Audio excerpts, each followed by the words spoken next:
देखिए complex number का question है। क्या क्वेश्चन है? A particle P start from the point Z not 1 + 2 iota 1 + 2 iota where iota is √-1 means complex plane है. It moves first horizontally away from the origin by 5 unit and then vertically away from the origin by 3 unit to reach a point Z1. यानी Z0 से start होके वो Z1 पे आता है. From Z1 the particle moves √2 unit in the direction of vector I plus j. ध्यान से समझिएगा. And it move through an angle π/2. फिर यहां पे मूव होने के बाद फिर π/2 इन एंटी क्लॉकवाइज डायरेक्शन मूव होता है on a circle with center at origin to reach a point Z2. then point Z2 is. आपको बताना है कि पॉइंट Z2 क्या होगा. क्वेश्चन देख के ही सबसे पहले थ्योरी देख के ही लगता है काफी कॉम्प्लिकेटेड होगा, पर ऐसा नहीं है. पर हाँ, थोड़ा सा अगर आपका अंडरस्टैंडिंग नहीं है तो आपको इसमें टाइम लग सकता है. अब आप इस क्वेश्चन को ध्यान से समझिएगा कि हम करेंगे कैसे. पहले इसका मैं डायग्राम बनाता हूं. बस डायग्राम का कंसेप्ट है, अगर आपने वो सही कर लिया तो आपसे क्वेश्चन हो जाएगा. सबसे पहले देखिए, ये ओरिजिन है. पॉइंट स्टार्ट कहां से हो रहा? A particle P start from the point Z not 1 + 2 iota. Z not है 1 + 2 iota. ये इसका कहलाता है रियल पार्ट, ये कहलाता है इमेजिनरी पार्ट. यानी यहां पर 1 यूनिट, यहां पर 2 यूनिट. तो ये हो गया जेड नॉट जिसके कोऑर्डिनेट है 1, 2. ऐसा हम बोल सकते हैं. राइट, समझते हुए चलिएगा, ये हम बोल सकते हैं. अब इस पॉइंट से यहां पर बोला गया है it move first horizontally away from the origin by 5 unit. ये आप 5 यूनिट गए, तो अगर 5 यूनिट गए तो यहां का कोऑर्डिनेट एक्स का 1 था, 6 हो जाएगा. और वर्टिकली कितना गए? 3 यूनिट गए. ये वर्टिकली 3 यूनिट ले लिया हमने. राइट, वर्टिकली 3 यूनिट गए. तो हम जिस पॉइंट पे पहुंचे वो पॉइंट हमारा क्या हो गया?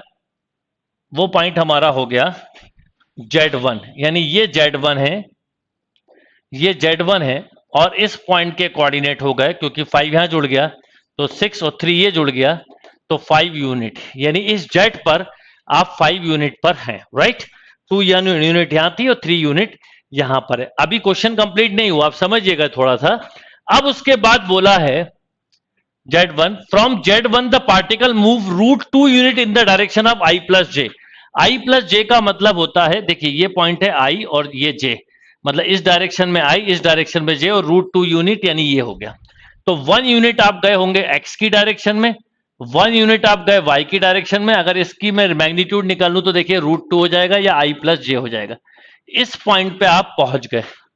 अब इस पॉइंट पे जब पहुंच गए तो 1 यूनिट जुड़ गया तो ये हो गया 7 बेटा, और ये हो गया 6 यूनिट.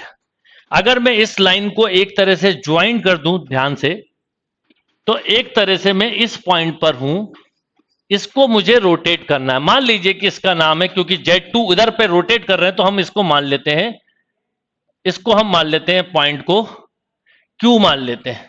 तो अगर मैं इसको रोटेट करूं 90 डिग्री से एंटी क्लॉकवाइज डायरेक्शन में, ये रोटेट किया तो ये पॉइंट आया Z2 जिसको बोला गया है. तो इसके कोऑर्डिनेट बताना है.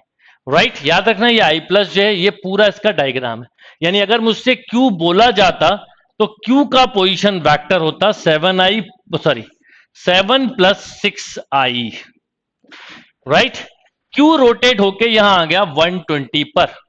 तो इसका मतलब इसकी इमेजेस है, तो कैसा हो जाएगा बताओ? तो Z2 इक्वल टू हो जाएगा Q × e⁻iθ. e⁻iθ क्या होता है? ये पोलर फॉर्म आपने पढ़ी है, cos theta plus iota sine theta.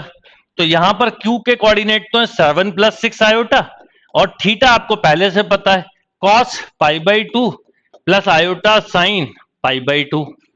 Right, तो यहां पर ये हो गया 7 + 6 iota into cos π/2 0 sin π/2 iota.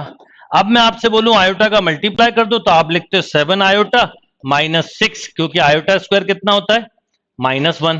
तो आपको आंसर मिल गया -6 + 7 आयोटा. तो इसका करेक्ट आंसर होगा -6 + 7 आयोटा. क्वेश्चन बहुत अच्छा है, समझने वाला है कि पहले ये पॉइंट Z0 से स्टार्ट हो रहा है जो कि 1 और 2 पर है. फिर 5 यूनिट हॉरिजॉन्टल, 3 यूनिट वर्टिकल गए तो ये Z1 मिला जिसके कोऑर्डिनेट हो गए 6, 5.